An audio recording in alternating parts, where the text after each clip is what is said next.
After swallowing an aspirin tablet, it will go on a journey through your digestive system. Absorption. The tablet will travel down the esophagus into the stomach, where it is dissolved into much smaller particles.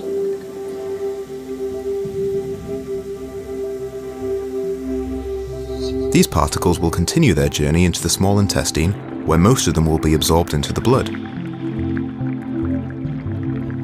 The small intestine walls, also called lumen, are lined with tiny villi which stick out to provide a large surface area for the nutrients inside the food to be absorbed.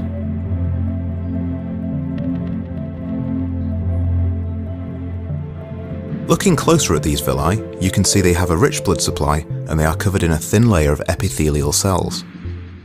The aspirin molecules will work their way through the epithelial cells and into the bloodstream, where they are carried around the body. Distribution. Blood plasma contains complex molecules called albumin. Albumin is a protein made by the liver which transports nutrients around the body. Albumin also binds to drugs that enter the bloodstream. Here you can see some of the aspirin molecules binding to the albumin. All the aspirin particles that have been bound will be filtered out as they pass through the liver, and only the remaining aspirin molecules will get through and have any effect on the body. Different drugs will bind to albumin in different amounts depending on their affinity for plasma protein. The next stop on the journey is the liver.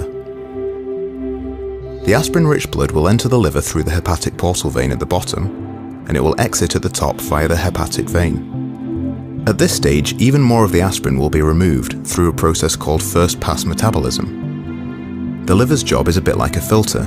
It will metabolize drugs before they reach the rest of the body. It does this in a few steps. Phase 1 metabolism.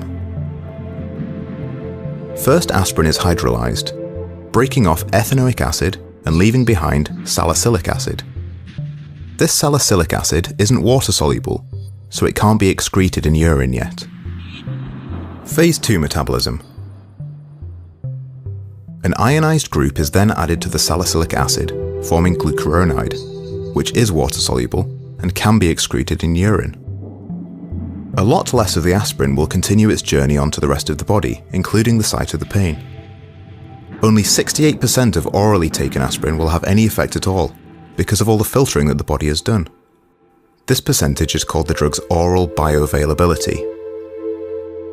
If drugs are not administered orally, e.g. intravenously or buccally, then they can bypass the small intestine and liver, so none of this filtering takes place and they have 100% bioavailability.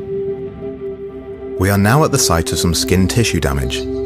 Tissues in the skin are creating prostaglandins, which are causing inflammation. The prostaglandins are sending messages to the nerves in the skin responsible for the sensation of pain. Once the aspirin arrives in the blood supply at the site, it prevents the production of prostaglandins in the tissue, which will reduce the swelling and stop the messages being sent to the nerves that are perceived as pain. Excretion. Any remaining aspirin in the blood will go round and round the blood supply, going back through the liver several times until it is all used up or filtered out of the body. It travels into the kidneys and then into the bladder for excretion.